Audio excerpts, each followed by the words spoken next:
तो मध्य प्रदेश के विंध्य में 5वीं regional industry conclave vibrant Vindhya का आयोजन किया जा रहा है। तो रीजनल इंडस्ट्री कॉन्क्लेव से सीएम मोहन का लक्ष्य एमपी में न केवल व्यापारिक अवसरों को बढ़ावा देना बल्कि निवेशकों और उद्यमियों के लिए राज्य में उद्योग स्थापित करने की प्रक्रिया को आसान बनाना भी है।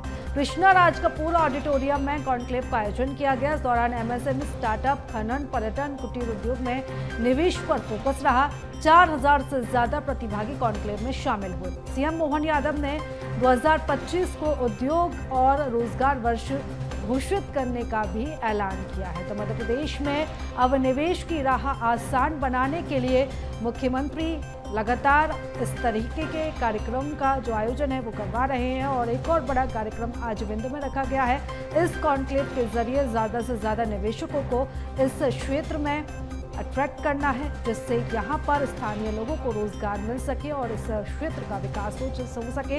इसी के साथ ही विंध्य है वो औद्योगिक केंद्र बन सके। इसीलिए जो आज कॉन्क्लेव का आयोजन है वो विंध्य में रखा गया है। रीवा में ये खास कार्यक्रम अभी भी जारी है। तो कई विषयों को लेकर विचार विमर्श किया जाएगा। बता दें कि 4000 से ज़्यादा ऑल ओवर इंडिया जो पार्टिसिपेंट हैं वो इस कार्यक्रम में शामिल हुए हैं, इस कॉन्क्लेव में शामिल हुए हैं। इसी के साथ ही देश की नामी और बड़ी कंपनी भी उनके जो रिप्रेजेंटेटिव हैं वो भी इस कॉन्क्लेव में शामिल हुए हैं। तो मध्य प्रदेश में निवेश की राह को आसान बनाने के लिए कॉन्क्लेव का आयोजन किया जा रहा है। और इसी के साथ ही सीएम ने यहाँ पर 2025 को उद्योग एवं रोजगार वर्ष घोषित भी किया है और इसी दिशा में सरकार लगातार प्रयास भी कर रही है। और इस खबर पर ज्यादा जानकारी लेंगे हमारे सहयोगी मनोज हमारे साथ जुड़ चुके हैं। मनोज, आज विंध्य की धरा पर यह कॉन्क्लेव आयोजित किया जा रहा है। 5वां ये जो है वो कॉन्क्लेव है और इस कॉन्क्लेव के जरिए जो ज़्यादा से ज़्यादा जो निवेश है वो मध्य प्रदेश में आ सके, इस पूरे क्षेत्र का विकास हो, ये मुख्यमंत्री का लक्ष्य है।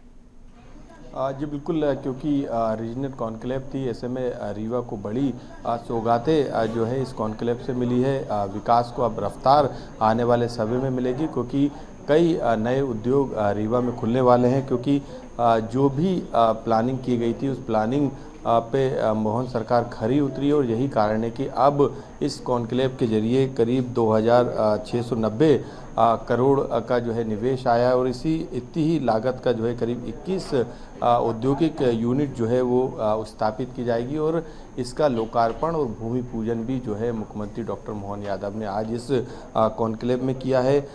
इसके माध्यम से करीब 1830 से ज़्यादा लोगों को रोजगार भी मिलेगा, क्योंकि अलग अलग सेक्टर में निवेश आया है। ऐसे में मुख्यमंत्री डॉक्टर मोहन यादव ने कई बड़ी सौगातें भी इस कॉन्क्लेव के जरिए दी, क्योंकि मध्य प्रदेश पर्यटन बोर्ड और एकेएस यूनिवर्सिटी सतना के बीच में एक करार भी हुआ है। इस करार के तहत जो है रीवा सतना क्षेत्र में पर्यटन को जो है डेवलप किया जाएगा। ट्रेनिंग, स्वरोजगार, रोजगार जो है इससे उपलब्ध होंगे। तो काफ़ी बड़ी सौगात इस समझौते के रूप में मिली है। इसके अलावा क्योंकि कई बड़े ग्रुप, कई बड़ी कंपनियों के जो प्रतिनिधित्व है करने वाले जो अधिकारी हैं वो भी आए थे। तो इसमें रामा ग्रुप के करीब 100 करोड़ के निवेश के प्रस्ताव भी आए हैं, जिसके तहत रीवा संभाग में प्लाईवुड यूनिट जो है वो उसका विस्तार होगा। उस योजना को लेकर भी जो है चर्चा हुई है, 1-to-1 चर्चा हुई है और 100 करोड़ के नए निवेश प्लाईवुड में के सेक्टर में आएंगे। और 400 करोड़ की एमडीएफ और पार्टिकल बोर्ड यूनिट स्थापित की जाएगी विंध्य क्षेत्र में। इस योजना के तहत भी जो है विकास के काम होंगे।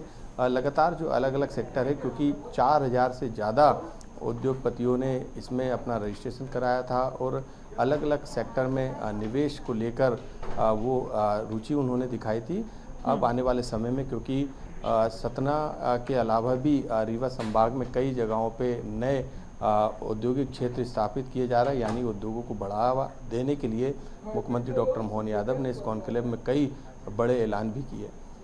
बिल्कुल, यानी कि एक खास कार्यक्रम और इस कार्यक्रम के जरिए उन्होंने आज सौगात भी विंध्य को दी है। नजर लगातार इस कॉन्क्लेव पर बनाए रखिएगा, अपडेट्स लेते रहेंगे। मनोज, फिलहाल बहुत धन्यवाद तमाम जानकारी के लिए, चर्चा के लिए।